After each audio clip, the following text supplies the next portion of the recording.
रुद्राक्ष है, उसकी कृपा से वह अस्वस्थ व्यक्ति जल्द स्वस्थ हो। और कई प्रकार के उसके लाभ है रुद्राक्ष धारण करने के, पूजन करने के, उसका जल पीने के। आप रुद्राक्ष ले सकते हैं, पंडित जी से ले सकते हैं या भट्टू भाई के पास से ले सकते हैं कथा के बाद। बोलो वृंदावन बिहारी लाल की जय। ब्रह्मा जी ने देखा कि शिवजी ने सृष्टि रचना नहीं करी, तब ब्रह्मा जी ने फिर मैथुनी सृष्टि बनाई और मैथुनी सृष्टि में मनु और शत्रुपा बनाए गए और ब्रह्मा जी की छाया से करदम ऋषि का जन्म हुआ, जिनका विवाह देवकी मैया के साथ हुआ। करदम और देवकी मैया दोनों के द्वारा 9 कन्याएं हुई और 9 कन्याओं के पश्चात एक पुत्र का जन्म हुआ। सरकार, हमारे घर में एक बेटी हो जाए तो हमारा मुंह ऐसा हो जाता है जैसे कि वो सूज करके मोटा हो गया हो, चेहरा उतर जाता है, पूरे चेहरे पर 12 बज जाती है। सासू जी को पता चल जाए कि बहू माँ बनने वाली, ऐसी खुश होती है, अरे वाह अब तो हमारे घर में भी किलकारियां गूंजेगी। लेकिन वही बहू जब 9वां मास पूर्ण करे और हॉस्पिटल ले जाए और वहां से अंदर से खबर आ जाए कि बेटी हो गई, तो सास का ऐसा चेहरा उतरता है कि जैसे पूछो मत। परंतु एक बात आप सभी, पिछली बार भी मैंने शायद कहा हो, इस बार भी पुनः कहूं, आप सभी एक बात श्रवण करें। बेटा होना भाग्य की बात नहीं है। बेटा हर किसी को होता है, बेटा हर किसी को मिल सकता है, लेकिन बेटी उसी के घर आती है जो सौभाग्यशाली होता है। हर पिता के भाग्य में बेटी, बेटी के भाग्य में पिता तो होता है, लेकिन हर पिता के भाग्य में बेटी नहीं होती। कुछ पिता ऐसे होते हैं जिनके घर बेटियां होती है। अगर आपके घर बेटी आए ना, तो मैं कहता हूं 1 किलो मिठाई की बजाय 10 किलो मिठाई बांटो। हाँ, आज हम प्रातःकाल जब गए पटेल ट्रेडर्स वाले हमारे वाघाराम जी और खेमराज जी के घर, इन्होंने सबने दीक्षा ली। इनके आपकी ना वाघाराम जी के घर पर 6 गुड़िया है, 6 बेटियां हैं। ये एक ये पूजा बेटी आई है और 5 बेटियां और है। 6 बेटियां हैं पर प्रसन्न हैं कि गुरुजी इससे बड़ा सौभाग्य और क्या हो सकता है। 6 बेटियां, अर्थात माँ भगवती के 6 रूप हमारे घर में हैं। लक्ष्मी पूजने कहाँ जाए? जब महालक्ष्मी पूजन आओ, इनके चरणों की पूजा कर लो, हो गया लक्ष्मी पूजन। बोलो राधे राधे। और सुनो, वर्तमान समय इतना अच्छा है, बेटे नाम रोशन करे या ना करे, लेकिन भारत देश का नाम रोशन यदि कोई कर रहा है तो वो है बेटियां। कल की खबर से आप सब परिचित हैं, भारत के सर्वोच्च पद पर प्रथम नागरिक का पद किसी ने प्राप्त किया तो भारत की बेटी ने प्राप्त किया है। आज सबसे बड़े पद पर भी भारत में कोई बैठा है तो वो भारत की बेटी बैठी है। इसलिए बेटा हो ठीक है, खुश हो जाओ, पर बेटी हो ना तो मैं कह रहा हूं कि इतना बड़ा डब्बा लाओ पटाखे का। हाँ, और जैसे आप 31 पे पटाखे फोड़ते हो ना, जैसे आप दीपावली पर फटाके फोड़ते हो, जैसे आप जीतने पर फटाके फोड़ते हो, जैसे आप पास होने पर फटाके फोड़ते हो, उसी प्रकार बेटी हो तो पूरे मोहल्ले में पता चलना चाहिए, पूरे वरवाड़े में पता चलना चाहिए, शिरपुर तक गूंज जाना चाहिए कि किसी के घर बेटी हुई है। आप इस वरवाड़े की बेटी कोई तहसीलदार बन रही है तो कोई डिप्टी कमिश्नर, क्या डिप्टी कलेक्टर है ना, हाँ, बड़े बड़े पदों पर बेटियां जा रही है। खुश रहो, खुश हो जाओ कि घर में बेटियां आ रही है। बेटा आप कभी भी बाहर से आओगे ना, बेटा कभी नहीं पूछेगा पिताजी क्या हुआ, पर आप बाहर से घर में आए, उदास चेहरा आपका देखा तो बेटी 1 मिनट में पढ़ लेती है कि मेरे पिताजी दुखी हैं।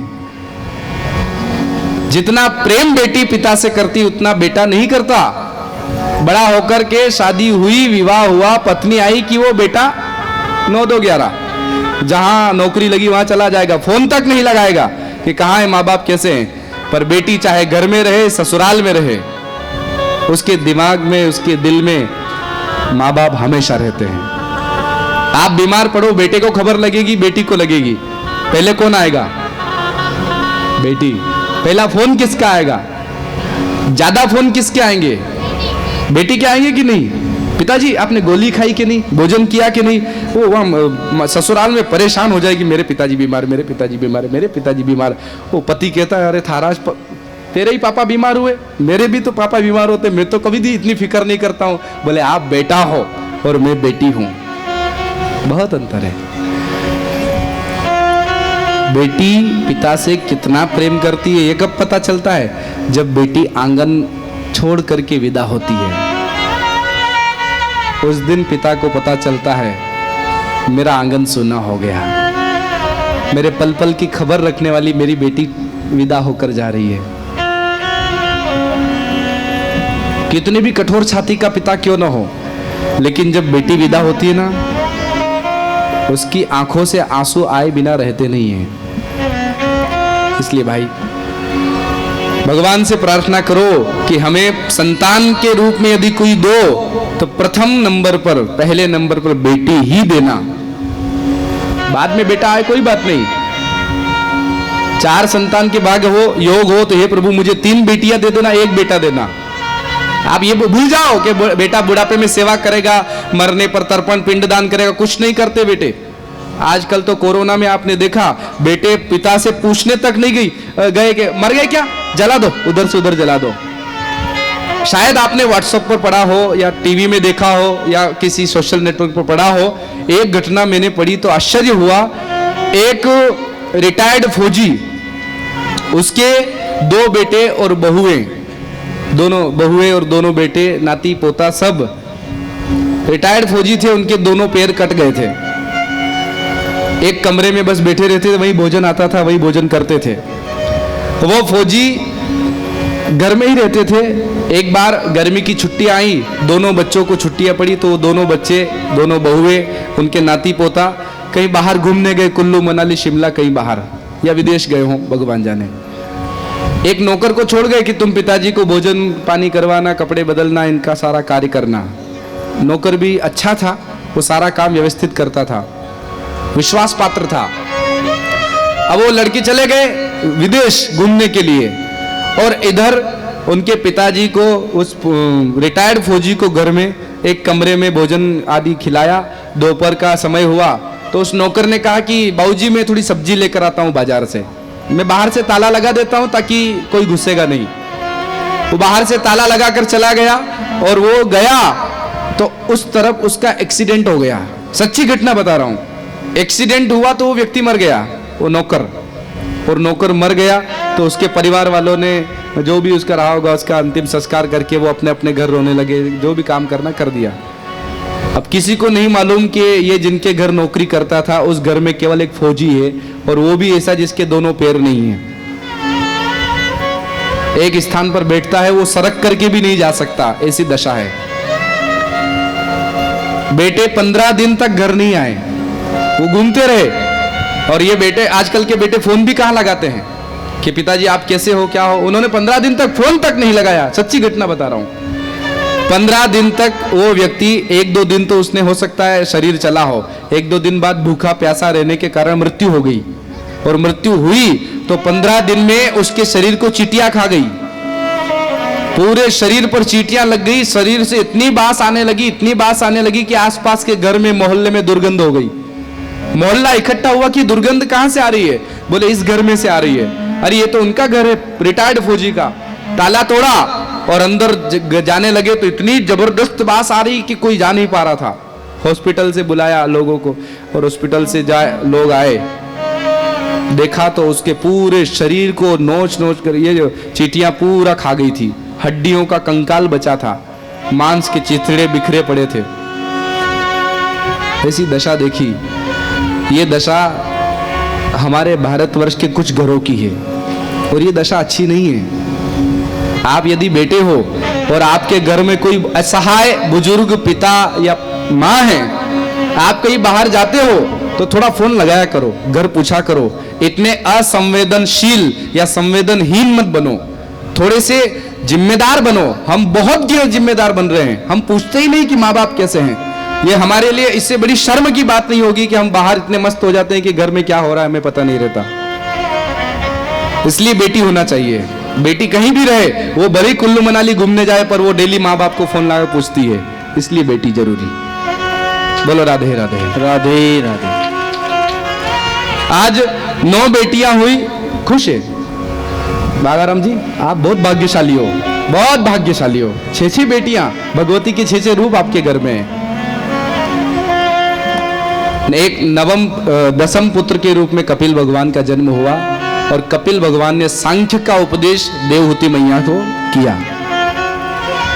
आगे कथा कहती है कि मनु जी महाराज के मनु और शत्रुपा के द्वारा जो 3 कन्याएं हुई थी उसमें दूसरी कन्या थी आकुति। आकुति का विवाह हुआ रुचि प्रजापति के साथ और उनसे यज्ञ दक्षिणा का जन्म हुआ। तीसरी बेटी थी प्रसूति। प्रसूति महारानी का विवाह दक्ष के साथ हुआ जो ब्रह्मा जी के पुत्र थे और दक्ष और प्रसूति के द्वारा 16 कन्याएं हुई। 16 कन्याओं में 13 कन्याएं धर्म को ब्याही गई, एक अग्नि देवता को जिसका नाम स्वाहा, एक पितरों को जिसका नाम स्वधा और सबसे छोटी बेटी जिसका नाम था सती, उसका विवाह हुआ शिव जी के साथ। ये शिव जी के पहले के विवाह, बाद में अगला विवाह पार्वती से। सती और शिव बड़े प्रेम से रहते हैं, लेकिन एक घटना आप सब जानते हैं। दक्ष को प्रजापतियों का नायक बनाया गया। सभा लगी सम्मान समारोह कि साहब प्रजापतियों के नायक बने हैं, सम्मान सभा रखी गई। सारे देवता बैठे थे। जैसे दक्ष आया सब खड़े हो गए। 3 लोग खड़े नहीं हुए, ब्रह्मा जी, विष्णु जी और शंकर जी। दक्ष ने देखा ब्रह्मा जी मेरे पिता हैं, विष्णु जी मेरे दादा हैं, पर ये शंकर ये तो मेरा दामाद है, फिर भी खड़ा नहीं हुआ। तो बस दक्ष गर्म हो गया और क्रोध में भला बुरा कहने लगा। ये अभिमानी व्यक्ति की प्रवृत्ति होती है।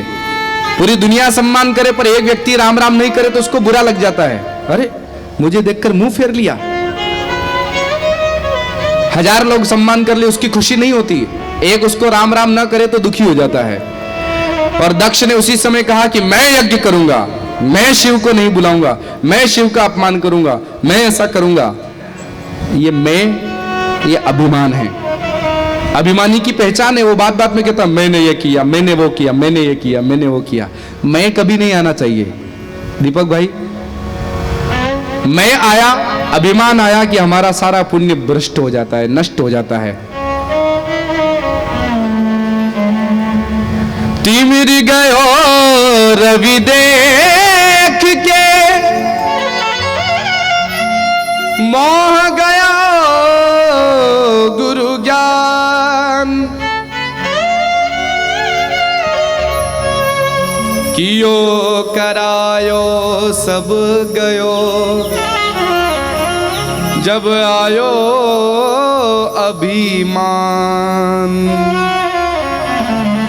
कियो करायो सब गयो, जब आयो अभिमान। आपने कितना भी पुण्य किया हो पर उसके बाद कह दिया मैंने पंडाल लगाया, मैंने साउंड लगाया, मैंने कथा करवाई, मैंने मंदिर बनाया, मैंने गौशाला बनवाई, मैंने दान किया, मैंने पुण्य किया, मैं आया कि कियो करायो सब गयो। कोई पूछे ना दीपक भाई किसने किया? करते हो तुम कन्हैया,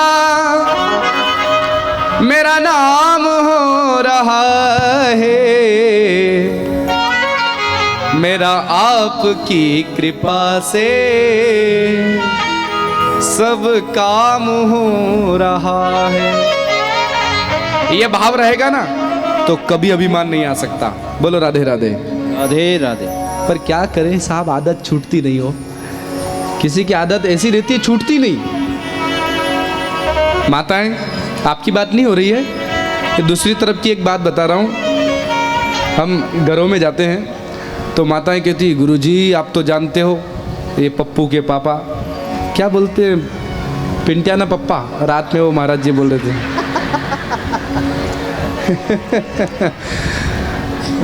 पप्पू के पापा गुरुजी बहुत बोले, आप तो जानते हो इनको तो जो बोलो वही करते हैं, उसके अलावा तो कुछ इनको सूद ही नहीं पड़ती। हाँ, इन माताओं को ये पहला अभिमान तो ये रहता है कि मैं ही सब करती हूँ, मेरे श्रीमान तो कुछ जानते ही नहीं। तो बोले गुरुजी आप तो जानते हो, हमको जब अलग किया ना हमारे ससुर जी ने, तो बस इतना सा आटा दाल दे दिया था, 5 बर्तन दे दिए थे, इतना सा सामान था, इतनी खोली में रहे। और गुरुजी मैंने मेहनत करी, मैंने ये काम किया, मैंने दिन रात एक करी, मैं दिन रात जागी, मैंने बच्चों को पढ़ाया, मैंने ये काम किया, मैंने वो काम किया। और आज ये जो बंगला देख रहे हो गुरुजी, गाड़ी देख रहे हो, ये पिंटिया के पापा तो बहुत बोले हैं, ये सब मैंने किया। किसने किया? मैंने।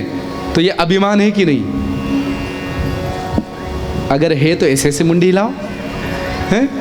सब करो, पर ये अभिमान मत आने दो। ये मत कहो कि मैंने किया है। हमारे राजस्थान में जब हम जाते हैं तो वाघाराम जी, वहाँ किसी से भी पूछो क्या शुभ नाम आपका, तो वो बोलेंगे नाम तो भगवान का, दास को तो या अपने को तो जो भी नाम होता है वो बता देते हैं कि मेरा नाम जेठालाल है। वो खुद का नाम ऐसे नहीं लेते, पहले भगवान का नाम बोलते, नाम तो भगवान का, नाम तो भगवान रो, अपनो नाम तो यो है। अच्छा, घर बहुत अच्छा बनाया, ये आपका बेटा है? बोले नहीं, भगवान रो, छोरो तो भगवान रो है, अपनों कई है, ये छोरा तो भगवान का है, हमारा क्या है, लेकिन ठाकुर जी की कृपा है। अच्छा अच्छा, हर चीज़ में भगवान। अभी हम पचार राजस्थान में कथा थी, खाटू श्याम जी के पास, दातारामगढ़ जिले में, सीकर जिले में। तो वहाँ जिसके घर हम रुके थे, हमारे शिव नारायण जी, शिव नारायण नाम था विशाल जी, हाँ शिव नारायण जी नाम था, शिव जी बोलते थे उनको। उनकी यही आदत, वो बात बात में गुरुजी सब भगवान की लीला, घर किसका? भगवान का, बच्चे किसके? भगवान के। इतना अच्छा लगता था कि इस व्यक्ति को कैसे अभिमान आ सकता है। क्यों? क्योंकि सब चीज़ भगवान की मानता है। अभिमान किसे आता है? जो अपनी मानता है। गुरुजी ये घर है ना, मेरा है। गुरुजी ये प्लॉट है ना, ये मेरा ही है। गुरुजी ये गाड़ी है ना, मेरी है। बेटा है ना, मेरा ही है। पत्नी है, सब मैं जिसके मुंह से निकलता वो अभिमानी। और अभिमान पतन का कारण है। अभिमान में व्यक्ति अकड़ जाता है, ऐसे चलता है अभिमान में यूं, और जो ऐसे चल रहा है ना, तो समझो अब ये पतन की ओर है। श्रीमान, आप एक बात समझिए, व्यक्ति पहाड़ चढ़ता है तो कैसे चढ़ता है?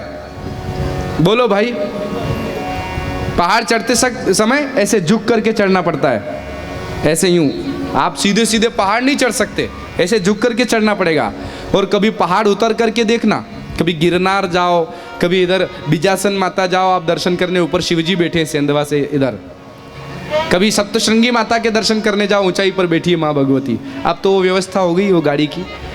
तो वहाँ जब पहाड़ चढ़ोगे तो ऐसे झुक करके चढ़ना पड़ेगा, और उतरोगे तब ऐसे अकड़ कर उतरेंगे। आज सुबह जब प्रभात फेरी में हम लोग गए तो इधर कौन सी गली में से उतर रहे थे, इधर ही है क्या, तो सीधी गली यूँ उतरती है वो हमारे आबा जी के घर से आगे। तो उस गली में से उतरते समय मैंने देखा यूं करके उतरना पड़ रहा था। तब मुझे एक बात समझ में आई कि अगर ऐसे अकड़ कर चल रहे मतलब उतार है, अर्थात पतन है। और अगर झुक करके चल रहे, विनम्रता जीवन में है, तो समझ लो हम ऊंचाई की ओर बढ़ रहे हैं। इतना सा फर्क है। और जो झुक गया वो विनम्र हो गया, अभिमानी होने से बच गया। बोलो राधे राधे राधे राधे राधे राधे राधे राधे। भगवान भोलेनाथ का अपमान किया गया कि मैं यज्ञ करूंगा, मैं शिव को नहीं बुलाऊंगा। यज्ञ किया भी, शिव सती को नहीं बुलाया, पर सती माता नहीं मानी। शिवजी ने मना किया, फिर भी नहीं मानी।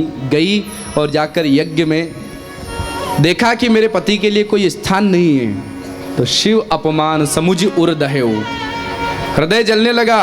और यज्ञ कुंड के पास में अपने अंगूठे के पैर को ऐसे घसीटा, योगाग्नि प्रकट करी और दसम रंध्र से प्राण छोड़े, और सती माता का शरीर समाप्त हो गया। अंतिम समय प्रार्थना करी थी कि मेरा अगला जन्म भगवान शिव की पत्नी बनकर रहूं, ऐसा हो। तो अगला जन्म हो गया पार्वती के रूप में, जिनका पुनः विवाह हुआ शिव जी से। बोलो गौरी शंकर भगवान की जय। आगे कथा कहती है कि मनु महाराज के दो पुत्र भी थे, एक का नाम प्रियव्रत, एक का नाम उत्तानपाद। अब प्रियव्रत जी महाराज पहले सन्यासी बन गए, बाद में गृहस्थ बने। और उत्तानपाद के दो रानियां, एक का नाम सुनीति, एक का नाम सुरुचि। कथा से आप सभी परिचित हो। एक के बेटे का नाम ध्रुव, एक के बेटे का नाम उत्तम। अब प्रश्न यह है, ध्रुव की मां का नाम क्या? हर बार कथा सुनते हो ना आप, बोलो भाई। ध्रुव जी की मां का नाम क्या था? सुनीति या सुरुचि? हाँ जी, सुरुचि नहीं ना, सुनीति। नीति के ही घर भक्त का जन्म होता है, नीतिकार के ही घर भक्त का जन्म होता है। और सुरुचि के बेटे का नाम उत्तम। कथा से हम परिचित हैं कि पिता की गोद में ध्रुव बैठना चाहते थे, विमाता ने नहीं बैठने दिया और भगा दिया कि जा भगवान की तपस्या कर। तपसाराध्य पुरुषम तस्यैवानुग्रहेण में गर्भे तु साधयात्मानं यदिच्छसीन्द्रपासनम।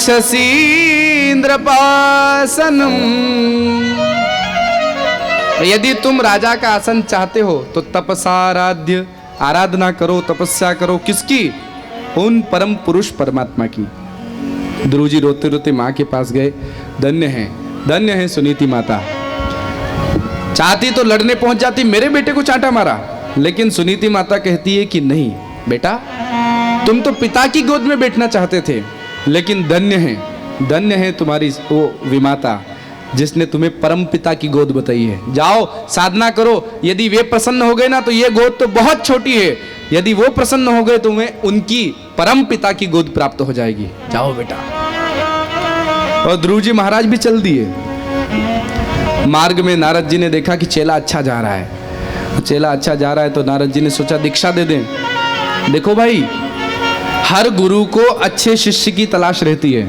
बगुल सर आप पढ़ाते हैं तो आप हमेशा, हर शिक्षक यही चाहता है कि मेरे स्टूडेंट अच्छे मार्क्स लाए, ताकि नाम उसका नहीं, उसके साथ साथ मेरा भी नाम रोशन हो।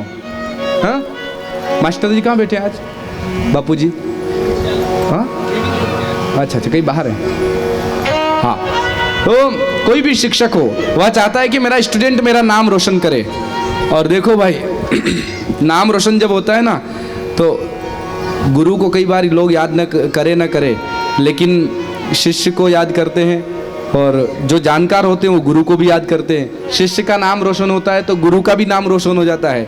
आज विवेकानंद जी अगर शिष्य नहीं होते तो क्या हम रामकृष्ण परमहंस जी महाराज को जान पाते? नहीं जान पाते। लेकिन उनका इतना बड़ा पद, इतना बड़ा ओहदा हो गया। क्यों? क्योंकि विवेकानंद जैसा शिष्य उनको मिला। बोलो राधे राधे।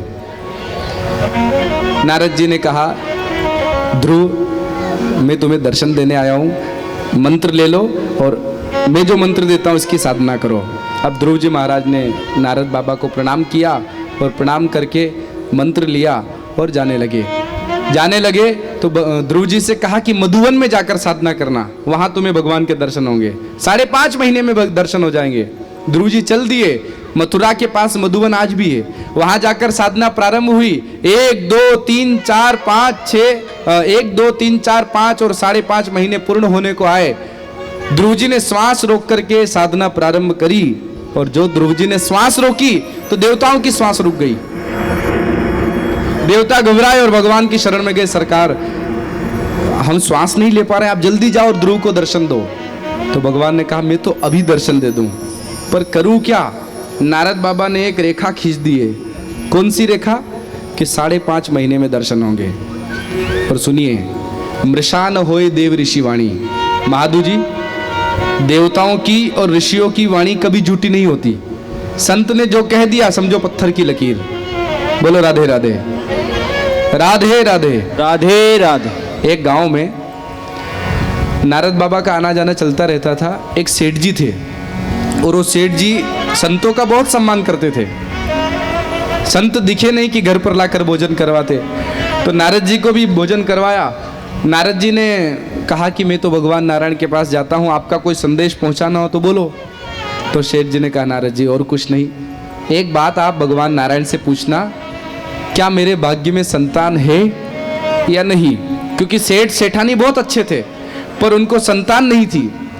तो नारद बाबा ने कहा ठीक है मैं पूछ कर आता हूँ। नारद जी गए भगवान नारायण के पास, उनसे पूछा तो भगवान नारायण ने कहा कि देखो नारद जी, इन सेठ जी के भाग्य में संतान इस जन्म में ही नहीं, आगे के 3 जन्मों तक संतान नहीं है। नारद जी ने आकर सेठ जी को संदेश सुना दिया, सेठ जी बुरा मत मानना, लेकिन आपके 3 जन्मों तक संतान नहीं है, इस जन्म की छोड़ो। सेठ जी थोड़ी देर तो उदास हुए कि अरे राम, पर फिर कहा चलो कोई बात नहीं, ठीक है, जैसी ठाकुर जी की इच्छा, जैसे राखे राम जी रहना चाहिए। क्योंकि एक भक्त क्या करता है, भक्त कहता है कि हे प्रभु राजी हैं हम उसी में जिसमें तेरी रजा है, यहाँ तो यूं भी वाह वाह है, यहाँ तो यूं भी वाह वाह है, तेरे फूलों से भी प्यार तेरे कांटों से भी प्यार। एक भक्त कहता है नाथ तू जो भी देना चाहे दे दे, मेरे करतार तेरे फूलों से भी प्यार, तेरे कांटों से भी प्यार। तू जो भी देना चाहे दे दे, मेरे करतार तेरे फूलों से भी प्यार, तेरे कांटों से भी प्यार। फूलों से और कांटों से मतलब भक्त कहता है कि सज्जन से भी प्यार और दुष्ट दुर्जन से भी प्यार। तू जो भी देना चाहे दे दे मेरे सरकार। सेठ जी ने कहा कोई बात नहीं नारद जी, ठीक है। अब थोड़े दिनों बाद क्या हुआ, उस नगर में एक महात्मा आए और वो महात्मा आवाज लगाते जा रहे थे, क्या एक रोटी दो एक बेटा लो, दो रोटी दो दो बेटा लो, 3 रोटी देगा 3 बेटे मिलेंगे, 4 रोटी देगा 4 बेटे मिलेंगे। ऐसे वो महात्मा जी आवाज लगा रहे थे। अब सेठानी घर में थी, उसने सुना नहीं और वो तो 4 रोटियां बची थी, लाकर उसने महात्मा जी को 4 रोटियां दे दी। तो महात्मा ने आशीर्वाद दिया, वाह 4 रोटी दिए 4 बेटे होंगे। समय बीता और धीरे धीरे धीरे धीरे करते करते उन सेठ सेठानी के घर 1 बेटा हुआ। फिर समय बीता 2 बेटे हुए, फिर समय बीता 3 बेटे हुए, फिर समय बीता और चौथा बेटा भी आ गया। 4 बेटे उन सेठ सेठानी के घर आ गए। संतों में विश्वास रखो, ठाकुर जी में विश्वास रखो तो अवश्य आपके घर संतान होगी, अवश्य आपके घर नातू पोता सब आएंगे। दूर की छोड़ो, पिछली बार यहाँ कथा हुई थी, उस कथा में एक नारियल दिया गया था और वो शिरपुर की है हमारे प्रतिभाबेन राजपूत। आए हैं क्या आज?